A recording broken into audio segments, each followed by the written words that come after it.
Guys, andito kami ngayon sa isang client and pinapakuha ko niya ng mga materyales na pwede natin gamitin. Meron ako nakita rito. Ito. Ito pwede itong magamit.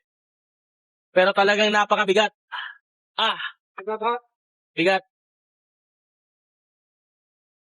Bali, meron pa doon. Titingnan namin.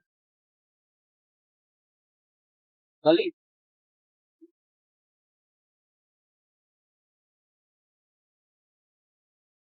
Yan.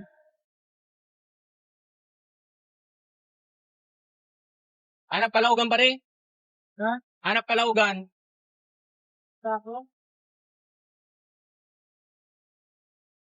Guys, madaming materyales na pwedeng magamit. Yan. Ay, ano kayo?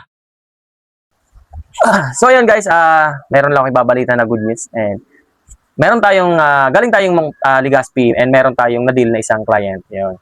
And yung ipapagawa niya guys ay isang backhoe.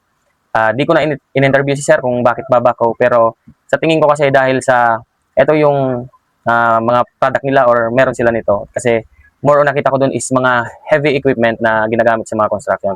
So ayun, fast forward tayo dito sa mga nangyari kasi hindi ko na siya na video talaga, nahiya na rin ako.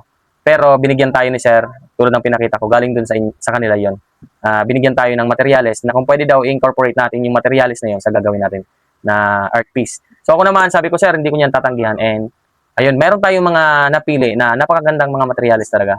And yung iba, pwede ko magamit sa future project ko and yung iba talagang gagamitin ko ito. So yun guys, samahan niyo ako at simulan natin yung art piece na to. Let's go.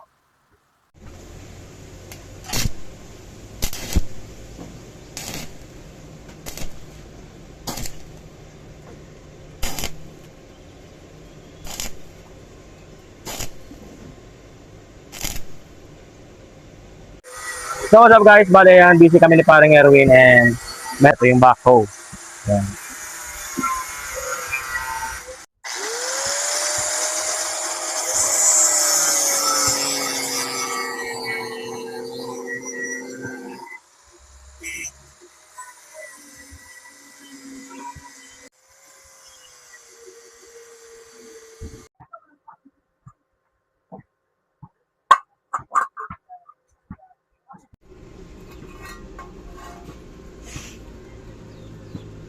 Yung mga bagay imposibleng magawa pero pagka paunti-unti makikita mo yung progress.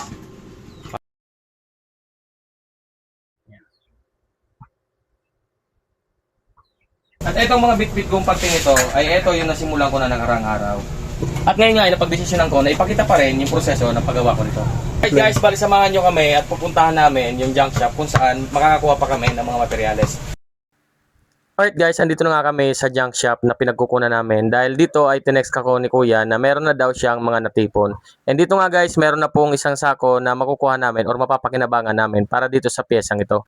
At dito sa mga piyesang ito ay meron na nga akong na-prospect kung saan magagamit natin sa parte niyan.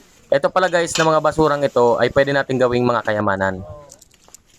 For 75, 25 pa po na? 25 ta. Oh, 50. Okay po, thank you. Alright guys, kakauwi lang namin ni paring Erwin. And eto na pala yung pinamili namin.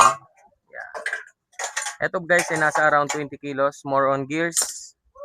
Eto. And yung mga kadena na gagamitin natin doon sa mga gulong. Doon sa gulong ng backhoe. Eto naman pala guys, yung progress natin ngayon dito sa project natin na backhoe. Yeah. Yeah. So ayun guys, bali pakiramdam ko is kumpleto na naman yung ating mga materyales. So bakbakan na to sa susunod na araw. And abangan nyo yung katapusan ng project natin ito and yung final output ng ating backhoe. Let's go.